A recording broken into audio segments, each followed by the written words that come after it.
వసీకరతో మాయ మాట్లాడుతూ ఉంటుంది.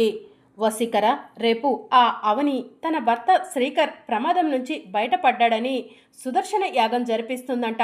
సుదర్శన యాగం జరిపిస్తే ఇక ఆ అవనికి తిరుగు ఉండదు అని చెప్పి మాయ వసీకరకు చెప్తూ ఉంటుంది. మాయ, కంగారు పడకు, రేపు సుదర్శన యాగం జరగదు అని చెప్పి వసీకర చెప్తూ ఉంటుంది. సుదర్శన యాగం జరగదా? ఏం చేస్తావు అని మాయ అడుగుతూ ఉంటుంది.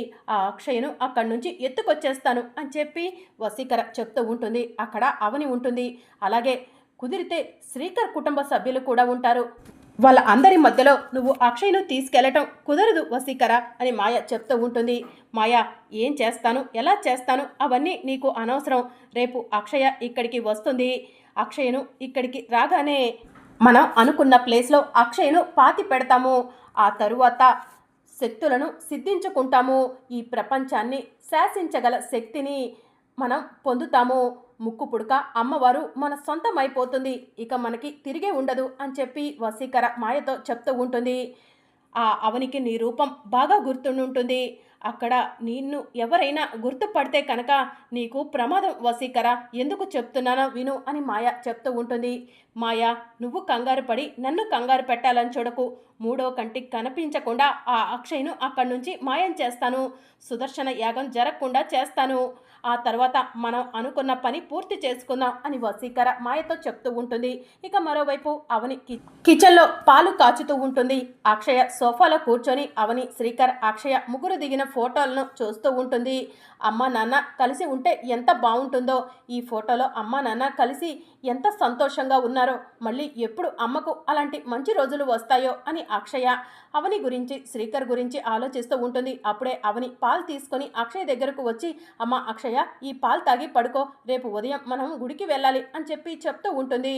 అమ్మ, నాకు ఇప్పుడొద్దు, అక్కడ పెట్టు పాలు అని చెప్పి అక్షయ్ చెప్తూ ఉంటుంది. ఫోన్లో ఏం చూస్తున్నావమ్మా అక్షయ అని అవని అడుగుతూ ఉంటుంది. ఏం లేదమ్మా అని అక్షయ అంటూ ఉంటే అవని అక్షయ్ చేతిలో నుంచి ఫోన్ తీసుకుంటుంది. నేను అర్చన కలిసి దిగిన ఫోటోల్ని చూస్తున్నావేంటి అక్షయ అని అవని అడుగుతూ ఉంటుంది. ఏం లేదమ్మా, నేను అర్చన వేరు వేరు రూపాల్లో కనిపించినా కూడా మా ఇద్దరి దేహం ఒకటే. కానీ నానమ్మ వాళ్ళు అర్చన రూపంలో ఉన్నప్పుడు నన్ను కోప్పడే వాళ్ళే కానీ అసహించుకునేవాళ్ళు కాదు. ఇప్పుడు అదే అక్షయ్ను వాళ్ళ కళ్ళ ముందుకు వెళ్తే నన్ను అసహించుకుంటున్నారు. అందుకేనమ్మా నాకు ఈ రూపంలో ఉండటం ఇష్టం లేదు. అమ్మ దగ్గరకు చేరానన్న సంతోషం నాకు లేదమ్మా. ఎప్పుడు భయంగా బిడియంగా ఉండాల్సి వస్తుంది. ఇంట్లో నుంచి బయటకు వెళ్తే నాన్న కంటపడి వాళ్ళ కోపానికి ఎక్కడ గురవుతానోనని భయంగా ఉందమ్మా. అర్చనగా ఉన్నప్పుడు ఎప్పుడు పడితే అప్పుడు ఆ ఇంటికి వెళ్ళేదాన్ని, వచ్చేదాన్ని. అప్పుడు నాకు ఇలాంటి భయం లేదమ్మా అని అక్షయ చెప్తూ ఉంటుంది. అందుకేనమ్మా నేను అర్చనగా మారిపోవాలనుకుంటున్నాను అని అక్షయ్ చెప్తూ ఉంటే, సరే, నువ్వు కోరుకున్న విధంగానే నువ్వు అర్చనగా మారుతావు. ఆ తర్వాత జరగబోయేది ఏంటో చెప్తాను విను అక్షయ. నువ్వు అర్చనగా ఉన్నప్పుడు వీళ్ళెవరికీ కూడా నువ్వే అక్షయవని అమ్మవారు నీ రూపం మార్చిందని ఎవరికీ తెలీదు. ఇప్పుడు నువ్వు మళ్ళీ అర్చన రూపంలోకి వెళ్ళినా కూడా వాళ్ళ మనసుల్లో మాత్రం నువ్వు అక్షయవేనని తెలిసిపోయింది కదమ్మా. అలాంటప్పుడు నిన్ను ద్వేషంతో, కోపంతోనే చూస్తారు కదా. నువ్వు రూపం మార్చుకోవాలన్న ఆలోచనను మర్చిపోతల్లి. ఈ పాలు తాగు, ఉదయాన్నే లేవాలి అని అవని అక్షయ్కు నచ్చజెప్పి పాలు తాపిస్తుంది. వెళ్ళి పడుకోమ్మా అని అవని చెప్పడంతో, నువ్వు కూడా రామ్మా అని అక్షయ్ అంటుంది. నువ్వు పడుకోమ్మా, నాకు కిచెన్లో పని ఉంది, చూసుకొని వస్తాను అని చెప్పి అవని అంటుంది. ఇక అక్షయ అక్కడి నుంచి వెళ్ళిపోతుంది. అక్షయ ప్రతిసారి కూడా అర్చన అని చెప్పి అంటూ ఉంది. నాకు కూడా అర్చన బాగా గుర్తుకు వస్తుంది. అర్చన, అక్షయ నాకు వేరు కాదు, ఇద్దరు ఒకటే. కానీ నాకు అర్చన పదే గుర్తుకు రావటానికి గల కారణం ఏమై ఉంటుంది అని అవని ఆలోచిస్తూ ఉంటుంది. ఇక మరోవైపు మార్నింగ్ అవుతుంది. గుడిలో సుదర్శన యాగానికి పంతులు గారు అన్ని ఏర్పాట్లు చేస్తూ ఉంటారు. పంతులు గారు తన శిష్యుడితో ఇలా చెప్తూ ఉంటారు. అవని చాలా మంచిది. ఈ రోజుల్లో అలాంటి అమ్మాయి కనిపించడం చాలా కష్టం. భర్త కోసం సుదర్శన యాగం జరిపిస్తుంది. పూజకు కావలసిన సామాన్లు అన్నీ వచ్చాయో లేదో 1-2 సార్లు పరిశీలించు మూర్తి. పూజ ఎలాంటి అడ్డంకులు లేకుండా జరిగిపోవాలి అని పంతులు గారు తన శిష్యుడికి చెప్తూ ఉంటారు. అప్పుడే వసీకర గుడి దగ్గరకు ఎంటర్ అవుతుంది. ఈ రోజు ఈ సుదర్శన యాగం ఎట్టి పరిస్థితిలో జరగదు అని వసీకర మనసులో అనుకుంటుంది. అందుకే అవని, నీకంటే ముందు ఈ గుడి దగ్గరికి నేను చేరుకున్నాను, ఎలాగైనా సరే నువ్వు జరిపిస్తున్న సుదర్శన యాగాన్ని ఆపేస్తాను అని మాయ మనసులో అనుకొని గుడిలోకి అడుగు పెట్టబోతూ ఉండగా ఆకాశంలో మెరుపులు ఉరుములు వస్తూ ఉంటాయి.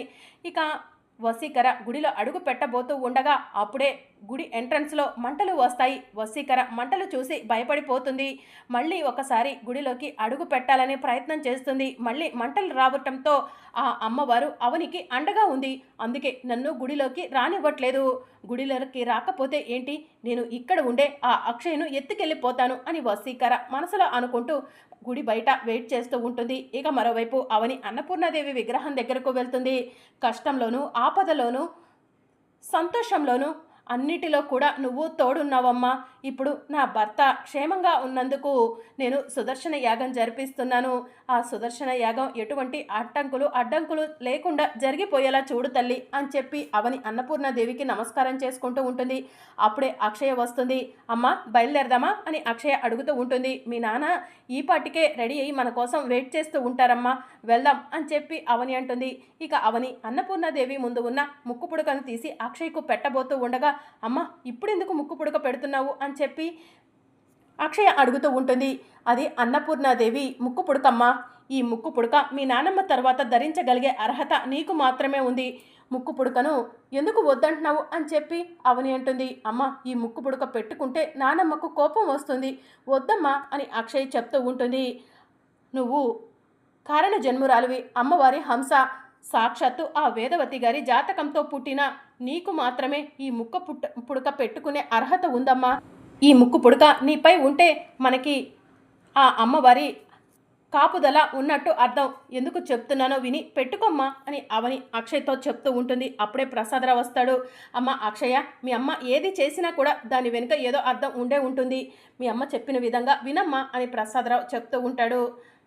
ఇంకా అక్షయ సరే అమ్మ ముక్కు పుడక పెట్టు అని చెప్పి అనటంతో అవని అక్షయ్కు ముక్కు పుడక పెడుతుంది. అమ్మ అక్షయ, నిన్ను చూస్తుంటే చిన్న వేదవతిని చూసినట్టుంది అని ప్రసాదరావు అంటూ ఉంటాడు. అమ్మ అవని ఇప్పటికే చాలా ఆలస్యమైంది, బయలుదేరండి అని ప్రసాదరావు అంటూ ఉంటాడు. అదేంటి మోయ, అత్తయ్య వాళ్ళు ఎలాగూ రారు, మీరు రండి అని చెప్పి అవని అంటుంది. మీరు ముగ్గురు వెళ్ళి పూజ జరిపించుకుంటే సంతోషంగా జరుగుతుందమ్మా, మధ్యలో నేనెందుకు అని ప్రసాదరావు అంటాడు. అదేంటి మోయ అలా అంటున్నారు, అత్త ఎలాగూ రాదు, మీరొస్తే మాకు సంతోషంగా ఉంటుంది కదా అని అవని అంటుంది.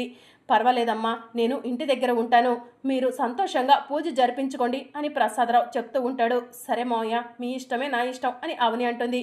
రండి వెళ్దాం, శ్రీకర్ వెయిట్ చేస్తూ ఉంటాడు అని చెప్పి ప్రసాదరావు అవని అక్షయ్ను తీసుకొని ఇంట్లో నుంచి బయటకు వెళ్తూ ఉంటాడు.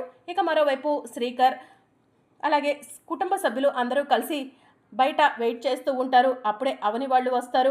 వీడు ఇంతలా మారిపోతాడని అసలు అనుకోలేదు అని కృష్ణబాబు అంటాడు. అమ్మ ఒక్కసారి నువ్వు శ్రీకర్ గారిని గర్జించమ్మా, నీ మాట విని లోపలికి వెళ్ళిపోతాడు అని కృష్ణబాబు అంటాడు. గర్జిస్తే పడే రోజులు పోయాయి బాబు, మామయ్య గారిలాగా శ్రీకర్ కూడా లగేజ్ సర్దుకొని ఆ ఇంటికి హ్యాపీగా వెళ్ళిపోతాడు అని చెప్పి పెద్దిరాజు చెప్తూ ఉంటాడు. అయితే మన కళ్ళ ముందు జరుగుతుంది, మనం చూస్తూ ఉండటం తప్ప ఏమీ చేయలేమా అని నిహారిక అంటుంది. ఏమీ చేయలేం బంగారం అని కృష్ణబాబు అంటాడు. అప్పుడే అవని వాళ్ళు శ్రీకర్ దగ్గరకు వస్తారు. అవని నీకోసమే వెయిట్ చేస్తున్నా అని శ్రీకర్ చెప్తూ ఉంటాడు. మీ వాళ్ళు ఎవరు రావట్లేదా బావా అని అవని అంటుంది. అడగాల్సిన విధంగా అడిగాను, వాళ్ళు రానంటున్నారు అని చెప్పి శ్రీకర్ చెప్తూ ఉంటాడు. ఎవరు రాకపోయినా కూడా అక్కడ పూజ అయితే ఆగదు కదమ్మా, మీరు వెళ్ళండి అని ప్రసాదరావు అంటూ ఉంటాడు. అత్తయ్య, మనం మాటల్లో పడి ఒక విషయాన్ని గమనించటమే మర్చిపోయాము. ఆ అవని తన కూతురు అక్షయ్కు ముక్కు పుడకను పెట్టింది చూసారా అని నిహారిక అంటుంది. ఇక వేదవతి షాకింగ్గా చూస్తూ ఉంటుంది.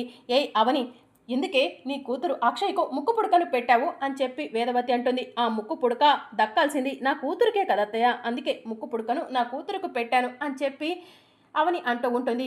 అది మా వంశానికి చెందిన ముక్కు పుడకే అని వేదవతి అంటూ ఉంటే, మేము కూడా మీ వంశం వాళ్ళమే అని చెప్పి అవని అంటుంది. నువ్వు ఎంత గింజుకున్నా కూడా నువ్వు మా వంశం దానివి అవ్వవే, నీ కూతురు మా వంశపు వారసురాలు అవ్వదు, మా రక్తం కాదు అని వేదవతి అంటుంది. చూడత్తా, నువ్వు అవునన్నా కాదన్నా అక్షయ మీ వారసురాలే అని చెప్పి అవని అంటుంది. అమ్మ అవని, గుడికి వెళ్ళబోతూ ఎందుకమ్మా వీళ్ళతో గొడవు, బయలుదేరు అని చెప్పి ప్రసాదరావు చెప్తూ ఉంటాడు. పద అవని వెళ్దాం అని చెప్పి శ్రీకర్ అంటూ ఉంటాడు. ఆటోలో వెళ్దామా అవని అని శ్రీకర్ అడుగుతూ ఉంటే, ఎందుకు బావా, నా స్కూటీ ఉంది కదా అని చెప్పి అవని అంటుంది.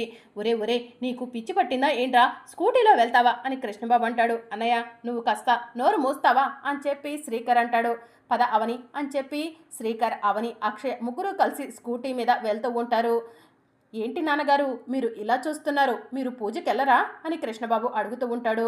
వాళ్ళు చిలక గోరింకల్లా గుడికి వెళ్తుంటే వాళ్ళ మధ్యలో నేనెందుకురా అని ప్రసాదరావు అక్కడి నుంచి వెళ్ళిపోతాడు. చూసింది చాలే కానీ లోపలికి పదండి అని చెప్పి పెద్దిరాజు అంటూ ఉంటాడు.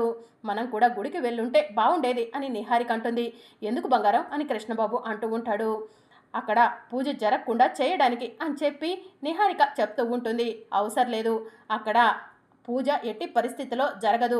ఆ అవని మంచి కోరి పూజ చెయ్యాలనుకోవట్లేదు, చెడు ఉద్దేశంతో పూజ చేస్తుంది కాబట్టి ఆ పూజ ఆగిపోతుంది అని వేదవతి నిహారిక్కు చెప్తూ ఉంటుంది. ఇక మరోవైపు అవని, శ్రీకర్, అక్షయ ముగ్గురు కలిసి స్కూటీ మీద గుడి దగ్గరికి వెళ్తూ ఉంటారు. అక్కడ వసీకర అక్షయ్ కోసం ఎదురు చూస్తూ ఉంటుంది. గుడి దగ్గరకు వెళ్ళగానే, బావా, పూజకు కావలసిన అన్ని ఏర్పాట్లు పూజారి గారు చేసే ఉంటారు. కొబ్బరికాయ, పూలు లాంటివి నేను తీసుకొని వస్తాను బావా అని అవని అంటుంది. నేను కూడా వస్తాను అవని అని శ్రీకర్ అంటాడు. అక్షయ, నువ్వు ఇక్కడే ఉండమ్మా, నేను పూజకు కావలసిన కొబ్బరికాయ తీసుకొని వస్తాను అని చెప్పి అవని అక్కడి నుంచి వెళ్ళిపోతూ ఉంటుంది. వసీకర కాపు కాస్తూ ఉంటుంది. మరి అప్కమింగ్ ఎపిసోడ్లో ఏం జరగనుందో తెలుసుకోవాలనుకుంటున్నారా? అయితే ఛానల్ను సబ్స్క్రైబ్ చేసుకొని సపోర్ట్ చేయడం మర్చిపోకండి. Thank you for watching.